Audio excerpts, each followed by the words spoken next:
up right and swings the left. What a goal by Davy Rogers! Not one person in this stadium seen this going on. We can see the guards behind the goal at the main stand. They will be investigating Shelbourne for robbery. They have absolutely mugged Treaty United here at Tottenham. And find the goal! Harry Wood, the jersey's off. 6 minutes to... Look at that one! What a goal that is! Hi folks, welcome to another LOI talk. Today we have a slight different format, and the reason is the international break. So what we will do in the next 3 hours, actually, 3 hours, mad. It's almost like a marathon. So first we're going to discuss last weekend games. So I have here my good friend Cornell that we already know. We also have Connor Burby diving in from Waterford. So with them, I want to discuss last weekend games, and in 40 minutes from now, we will be cheering for Ireland here and hope the boys in the green will make us happy. So just before we move on, I just want to encourage everyone who haven't subscribed to do so, because that's how this thing gets spread. If you know someone who is into the topic but doesn't know our podcast, let them know, send them a message, knock their door, WhatsApp them. Just to use the best method you have at your access. And if you enjoy our chat, just give it a thumbs up. It's also very, very friendly from your end. So let me just greet my panel. Cornell, how are you today? I am very well. Thank you very much. Yes, it's great to see you here again. You were in the pitch recently, no? You were playing. I was playing, yeah. I was playing in the FA Disability County Cup. Won 2 games, drawn 2, lost 1.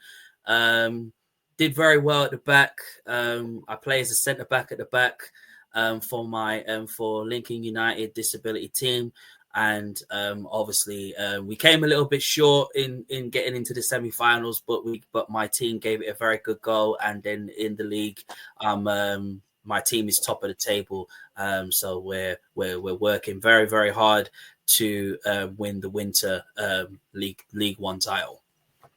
Best of luck for the upcoming games. We'll be here cheering for you. Connor, it's first time you are here with us. You are very welcome. How are you doing? I'm doing quite well. Thanks very much. How are you getting on yourself? Yeah, all good. It was good. All good. So I'm very interested in your insights, since Waterford has been one of those teams which is, I'd say, unpredictable at this point. So we never know what to expect. We already are receiving comments here. John Brandon said, looking forward to another great episode with Rad. Thank you very much. We are very happy that you are still with us. Our good friend Dave Roycroft, which is a recent member of the audience, but he is sticking with us. So he is enjoying our show. Don't forget to stretch here, fellas. Don't want anyone straining a hamstring watching the game. Yeah, we'll take it easy. Yeah. And John Brennan again, the next Sergio Ramos corner. I wish, though. Yeah. Thanks for the comment, though, John. Yeah, Sergio Ramos was kind of a nasty one back in the days. You remember? Yeah, he was a nasty player, especially playing for Real Madrid back in the day. But other than that, he was one of the greatest centre backs of all time. Was he who injured Mo Salah? Yeah, he was. Yeah, he brought him down, and that's how Salah injured his shoulder, and then Salah wasn't at his very best from that season, just after the Champions League final. Yeah, I don't want to upset people, but I remember I'm Portuguese myself, and Portugal was meant to play with Egypt, and I think it was the first or the second game, and Mo Salah couldn't make it. So let me say it like that, I was half happy, I don't want to upset people, but I was half happy with that, Oh my God.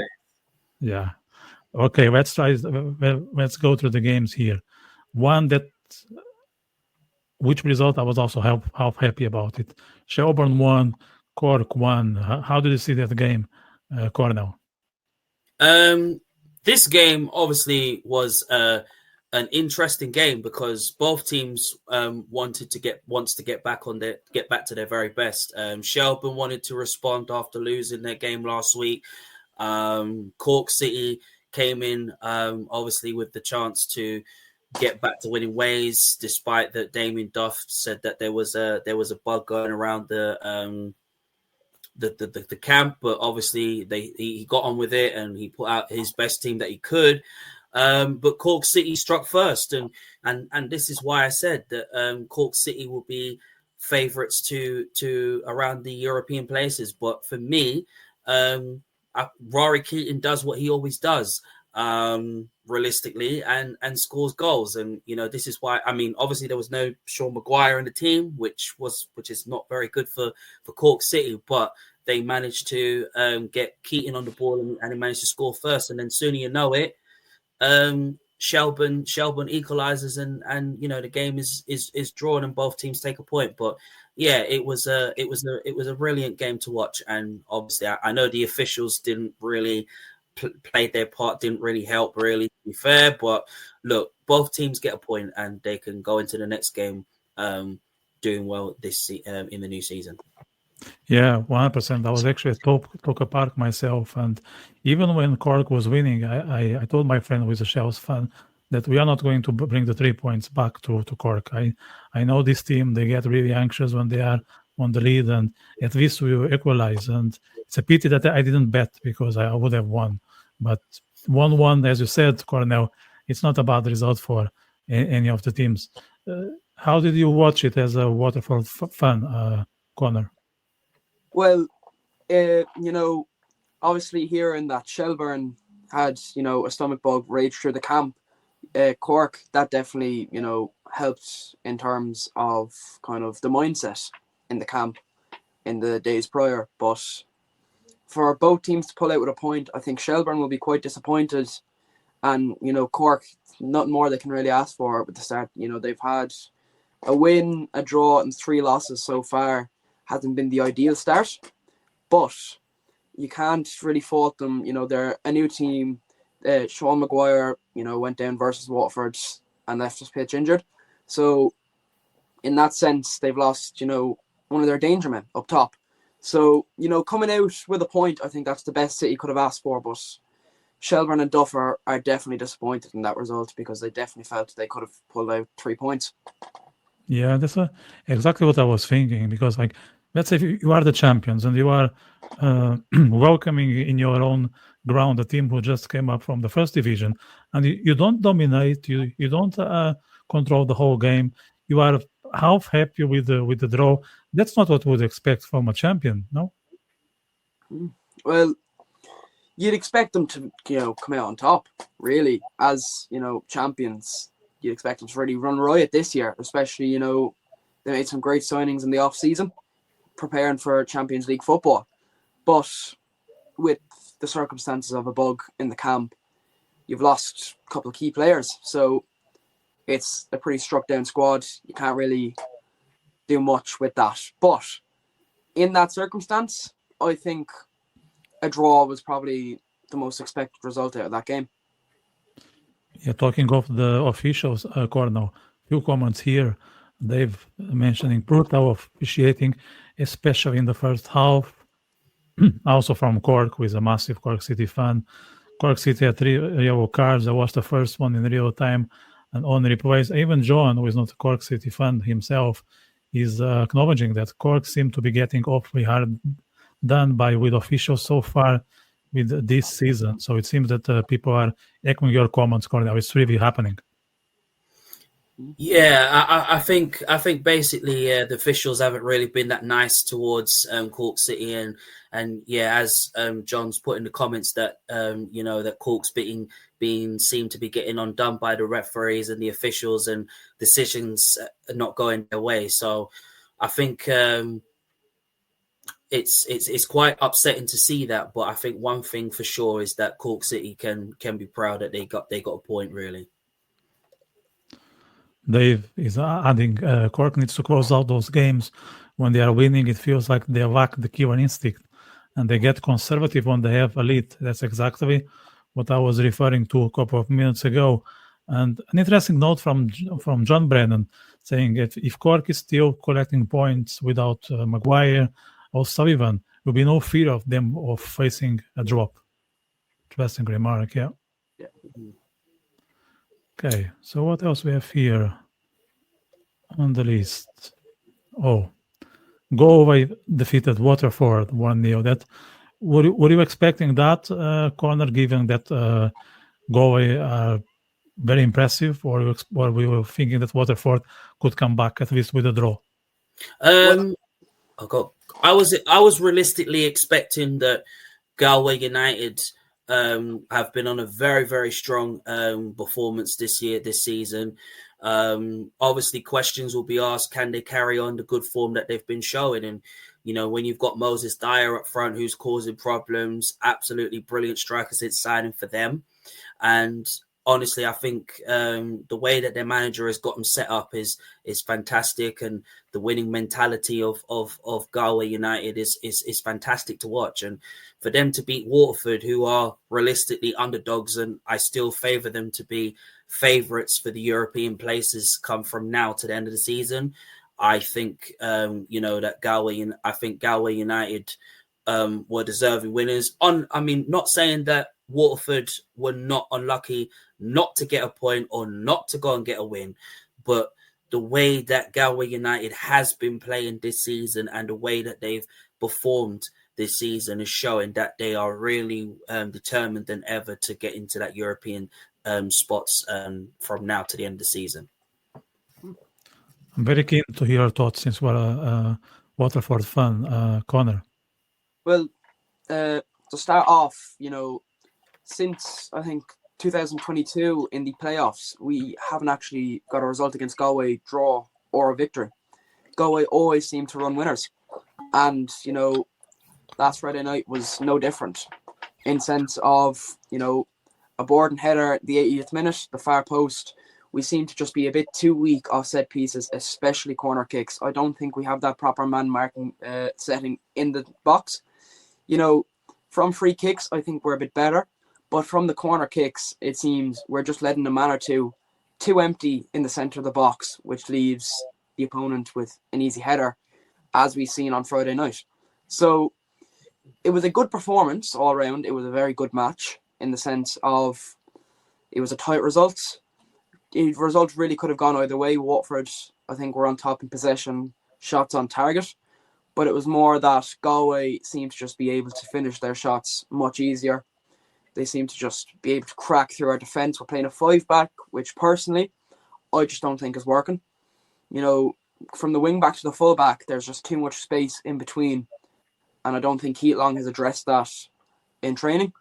So, as we've seen playing Cork City and Bows, there's that small gap. We'll use Kyle White for an example, to the full-back. Bows were able to cut through way too easy, and we ended up giving away 2 penalties from that mistake.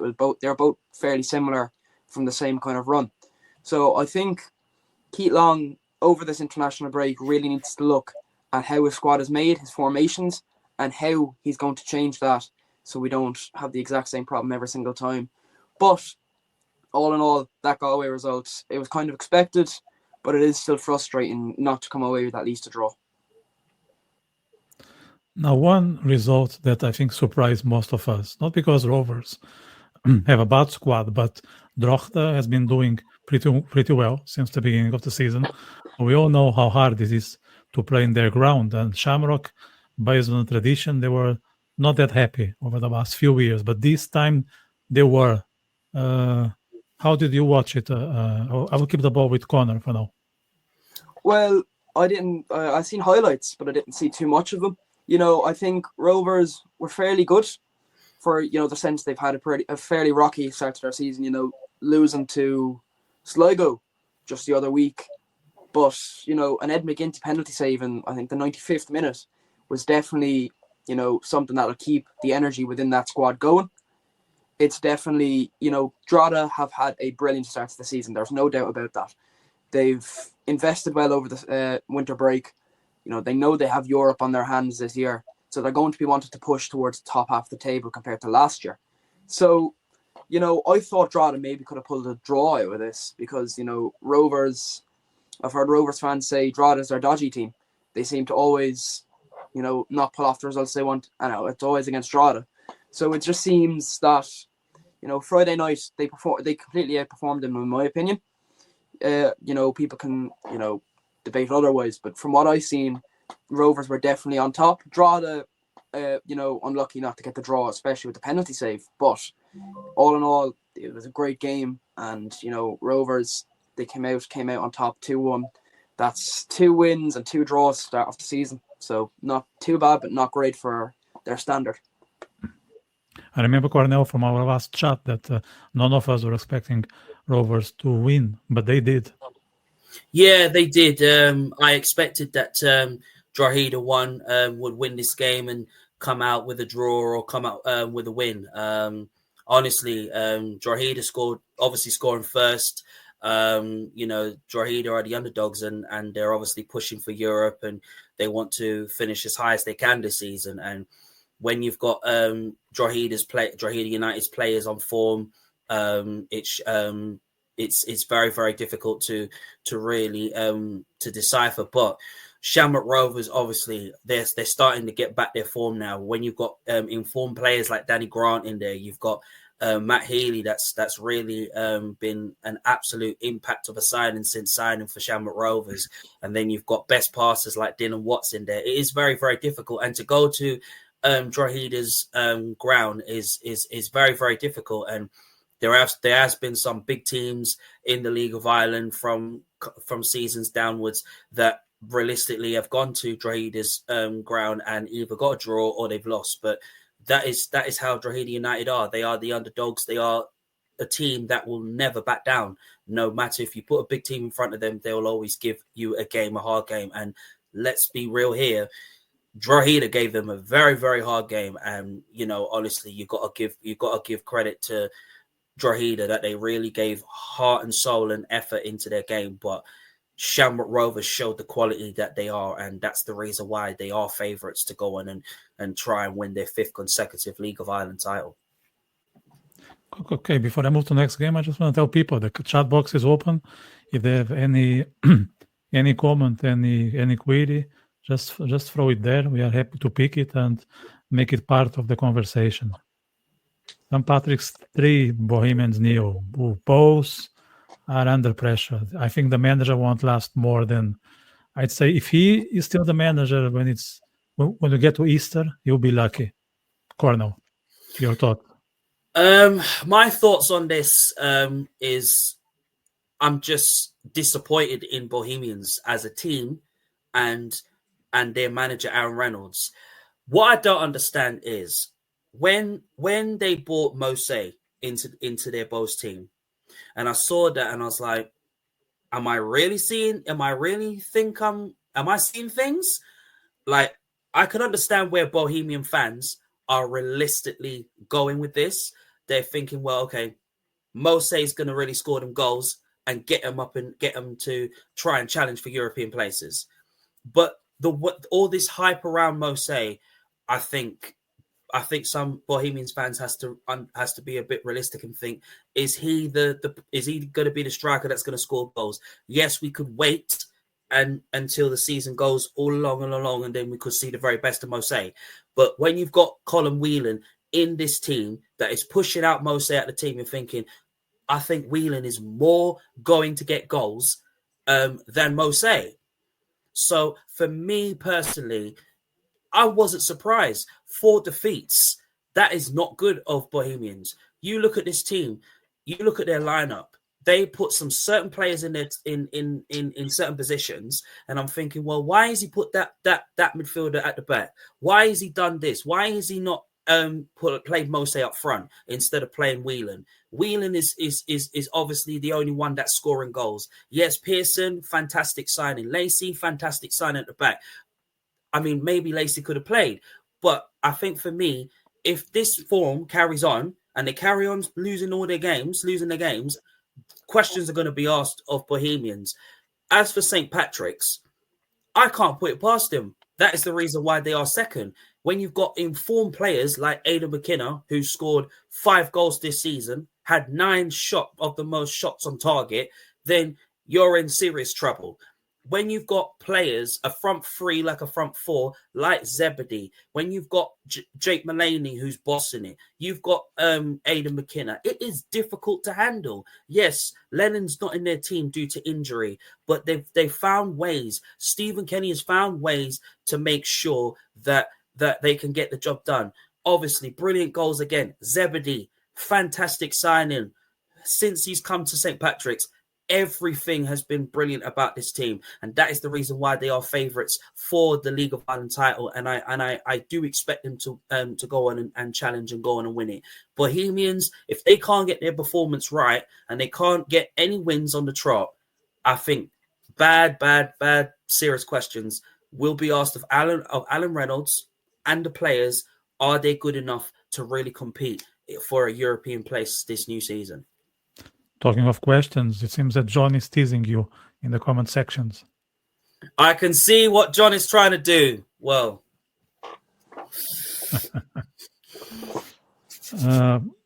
pass the ball to you, Connor, and maybe you can comment John's comments on Mosse. He says, I think Mosse will leave when the summer transfer window comes around. Players outside the league that come here starting to realize the quality of the league is improving. What do you make of this comment?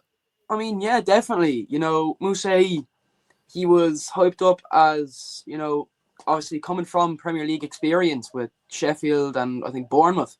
You know, you'd expect him to run right through the league.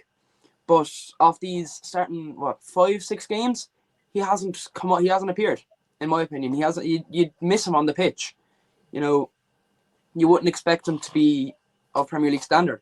But, you know, it's like every other player who's come from a big club in, you know, England or, you know, abroad. It's more just, will they score 28 goals, get the highest goals assist in the league, or will they be an absolute flop and score 3 or 4 in the entire season? I think, agreeing with John, he will leave in the summer, because I feel like if he doesn't live up to his standards, he's not going to want to stay in the league, first off. And secondly, people are just going to want him out. Moving on to the result itself, you know, 2 late goals for Pats, you know, really put the nail in the coffin for Bows on Friday night. You know, I know people that are calling for Rennie's head already. They want him out. And I can understand why, but I think Bows need to avoid what they did with Declan Devine and sack him too early in the season, because it's going to have a ripple effect throughout the season, towards the end of the season, which will affect them, and, you know, they'll go on to finish 7th, 8th, and worst case scenario in the relegation area. So, you know, like Cornell said, and I'll echo his you know, thoughts on Aidan Keena. He has been an absolute star for Pats. And, you know, Zach Elbazetti, being a former Watford player, he looks like he was when back when he played with us in 2018. He looks as fit and as strong as ever for his age. So I think it was a fully expected result in terms of, you know, 3-0. Bows have a habit of winning fairly high and then instantly having a very poor game the next week.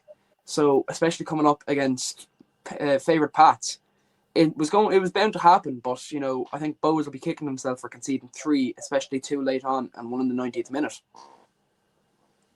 So John is not short with his words when it comes to Mosse's performance. He's just saying Mosse was massively overhyped when he joined Bows in the first place. Everyone instantly said he was the best player in the league. He's far from it at the moment. I'd say John is absolutely right. And maybe if he doesn't perform by mid-season, he'll be gone. 100%. We'll move to the next game here, which is the last one. What happened the day after? Sligo lost when they were visited by Derry. I think it's a very important victory for Derry. I would say they badly needed Cornell. Yeah, Derry, obviously, who lost their previous game last week, obviously we're coming into this new game, coming into the Sligo Rovers game with a plan, and that was to win the game, and they did it in style. Michael Duffy, absolutely on fire this season for Derry.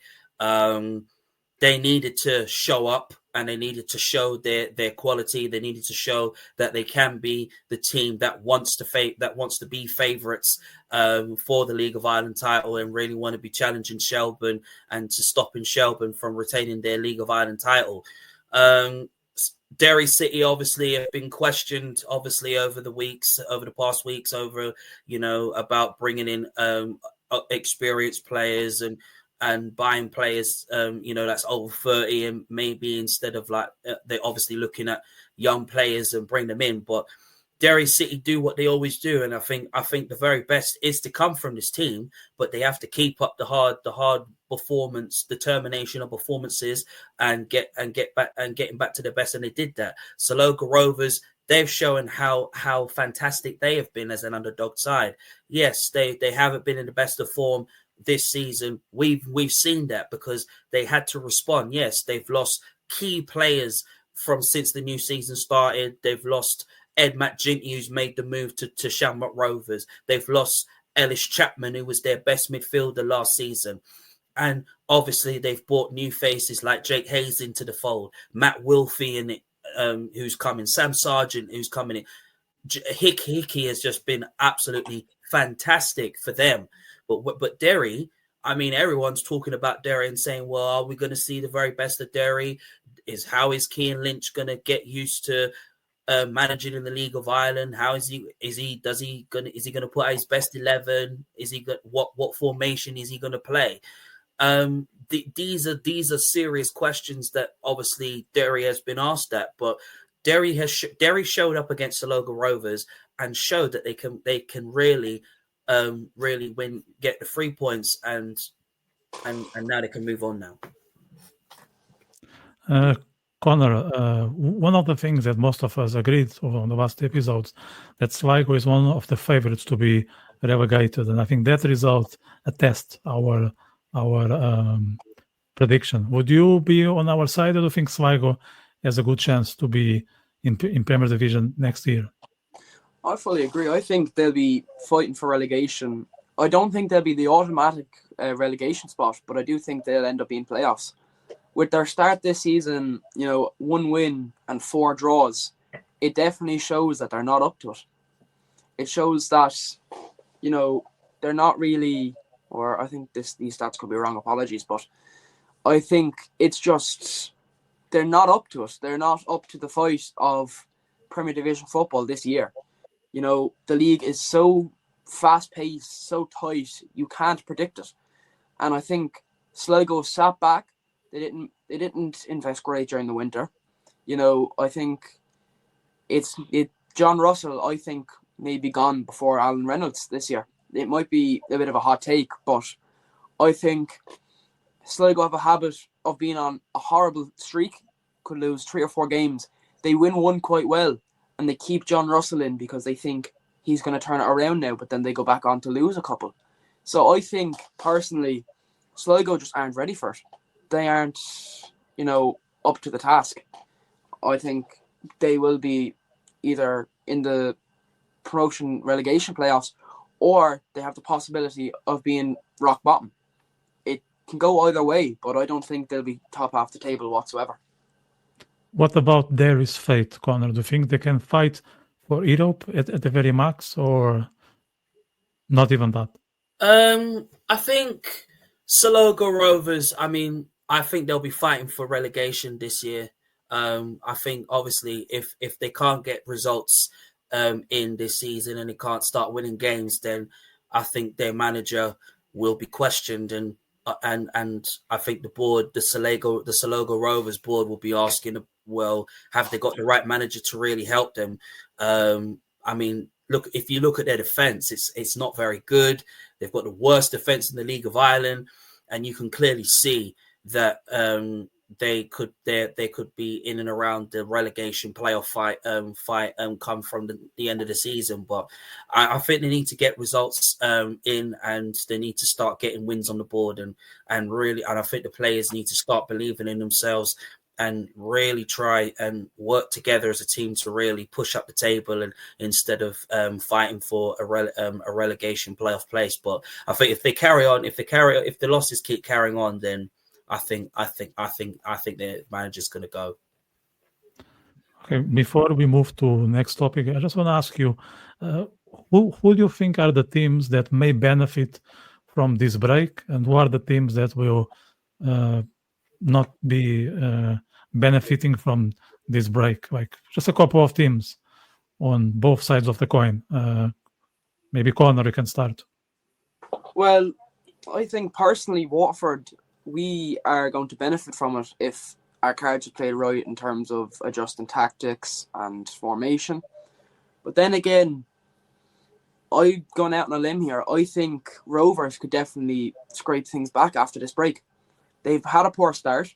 I think in this time they're going to have the time to reflect and realise we have, they're a side that should be instantly challenging for the title. They should be up first, second, third place. They shouldn't be down where they are at the moment. So I think Rovers would definitely benefit from it.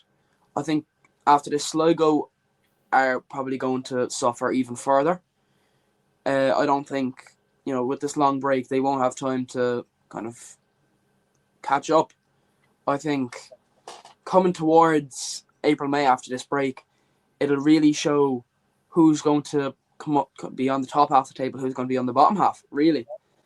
Even though it's quite an adverse league, I have a feeling it will be fairly straightforward. With you won't be able to predict who's going up, who's going down, but you'll be able to predict who's mid-table.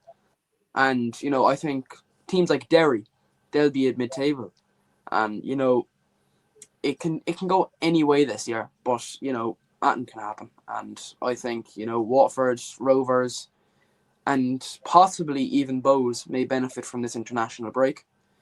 But only time will tell. I think anything can happen, really. The other one, Cornell, is Cork. Dave is saying that the city needs time to get healthier. They have been snake bitten by injuries, big time. Yep, definitely. With Cathal O'Sullivan out before the season started, with Seanie Maguire out, with I don't know if he's back, but Greg Bolger went down versus the Blues and ended up coming off at half time.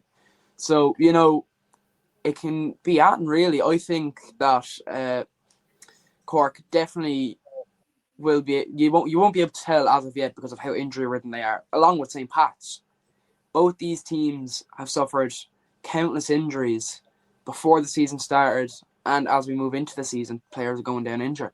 So I think may give it 2 months maximum, and we'll see how they can play from there.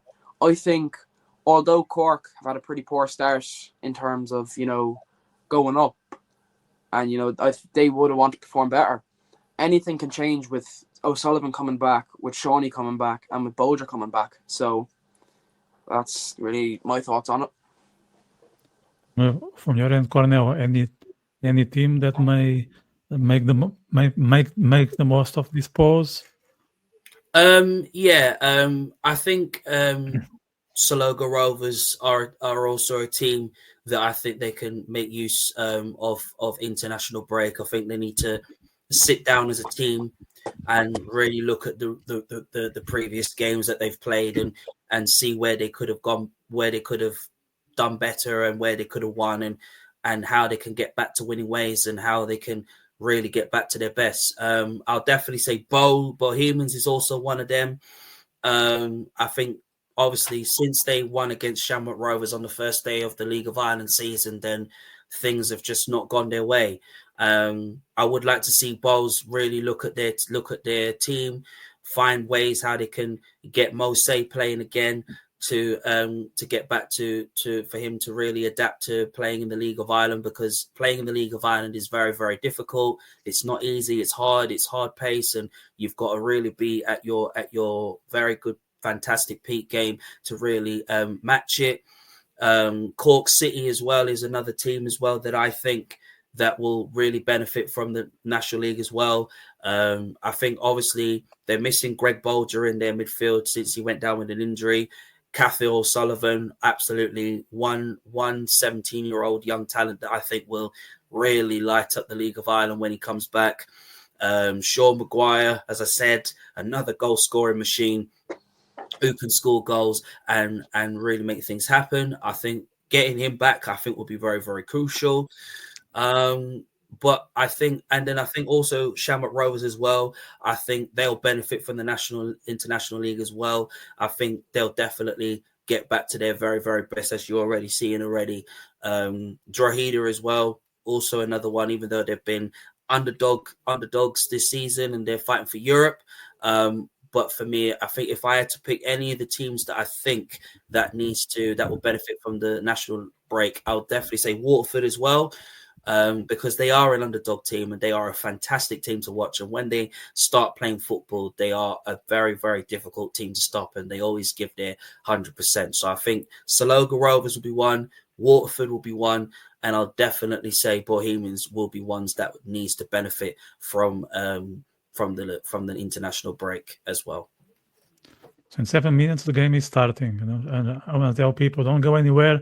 We'll be here for live commentary. So you can watch the game, but at the same time, sync with us. Just before we move to the Ireland game, a quick comment, guys, on the first division. I keep the ball with you, Cornell. Just a quick remark. The first division has been fantastic. Dundalk have just been on fire this season. They're still unbeaten this year. 4 wins, 1 draw in 5 games. Absolutely. No stopping them this season, and they are the reason why they are the team that no one doesn't want to be playing. They are the reason why they are top of the table. They beat Kerry FC 3-1. This is the best form that you've ever seen, and I think them and Cove Wanderers will be favourites for promotion. Not forgetting Wexford as well. I think they are ones to watch as well. They've been on absolute fire as well this season. 3 wins in 5 games for Wexford as well. Absolutely. But I think if anybody was to ask me who I believe will be favourites for promotion, I think Wexford and definitely Cove Wanderers as well. So I think out of them two. Conor, just your quick thoughts on the first division before we move to the Ireland game. Well, yeah, I mean, with both, it's kind of, the league, in my opinion, is split half and half. The top half of the league has been quite interesting. The bottom half has kind of been how you'd expect it, really. Longford, teams like that, Longford, Kerry, the teams that you wouldn't expect to perform well haven't performed well. Like Cornell said, Dundalk, kind of Wexford, Cove, they'd be your kind of top 3 in no particular order. But then, you've got Treaty, who obviously have had their turmoil recently, but with the owner Kieran McCormack, which we've covered in depth. But, if they, sort their things off the pitch, I think things on the pitch will definitely improve as well. But, the league has been quite interesting. Okay, so let's move to the Ireland game. That's a big one tonight. I can see the squad is already getting to the pitch, and we have Ben joining. Ben, how are you? Hello. Hello, I'm good. How are you? Yeah, good to have you here. We are right on time for the big Ireland game. Still 4 minutes before the game starts. So what I'm going to do, I'm going to show you who is the Ireland first 11, and maybe you can tell me your thoughts on that. Okay. I think I have an image with that. Bear with me.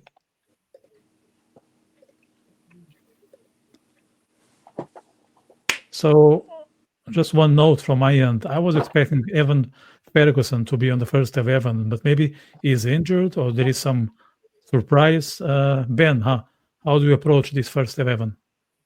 Yeah, overall, I think it's actually a good start in 11, but the one thing I'm a bit kind of confused about is Jake O'Brien not starting. He's been in very good form for Everton recently, obviously scoring not too long ago. So I do think Jake O'Brien, I would have started him, but I suppose we'll have to see how it goes and go from there. Conor, your comments on the first 11.